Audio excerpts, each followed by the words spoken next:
بسم اللہ الرحمن الرحیم۔ السلام علیکم۔ جو شخص نیکی کا حکم دے اور برائی سے روکے لیکن وہ خود اس پر عمل نہ کر رہا ہو تو اس کی بہت سخت سزا ہے۔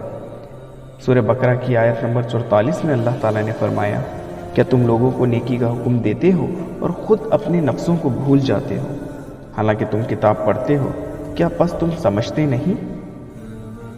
اسی طرح سورۃ الصف کی آیت نمبر 2 اور 3 میں اللہ تعالیٰ نے فرمایا، اے ایمان والو، تم وہ بات کیوں کہتے ہو جو تم کرتے نہیں ہو؟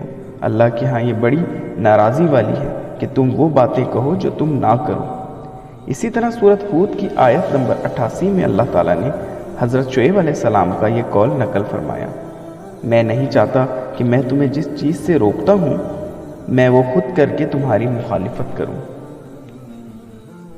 صحیح مسلم اور صحیح بخاری کی ایک حدیث ہے، حضرت ابو زید اسامہ بن زید بن حارثہ رضی اللہ تعالیٰ عنہ سے روایت ہے کہ میں نے رسول صلی اللہ علیہ وسلم کو فرماتے ہوئے سنا، قیامت والے دن آدمی لایا جائے گا اور آگ میں ڈال دیا جائے گا تو اس کی آنتڑیاں باہر نکل آئیں گی، وہ انہیں لے کر ایسے گھومے گا جیسے گدھا چکی میں گھومتا ہے، چنانچہ اس کے گرد جہنمی جمع ہو جائیں گے اور کہیں گے، اے فلاں تجھے کیا ہوا ہے؟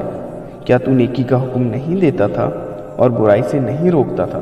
وہ کہے گا، ہاں یقیناً میں وہی ہوں، لیکن میرا حال یہ رہا ہے کہ میں لوگوں کو نیکی کا حکم دیتا تھا لیکن خود وہ نیکی نہیں کرتا تھا، اور دوسروں کو تو برائی سے روکتا تھا لیکن خود اس کا ارتکاب کرتا تھا۔ تو اللہ تعالیٰ ہمیں بھی اسے سننے اور اس پر عمل کرنے کی توفیق نصیب فرمائے۔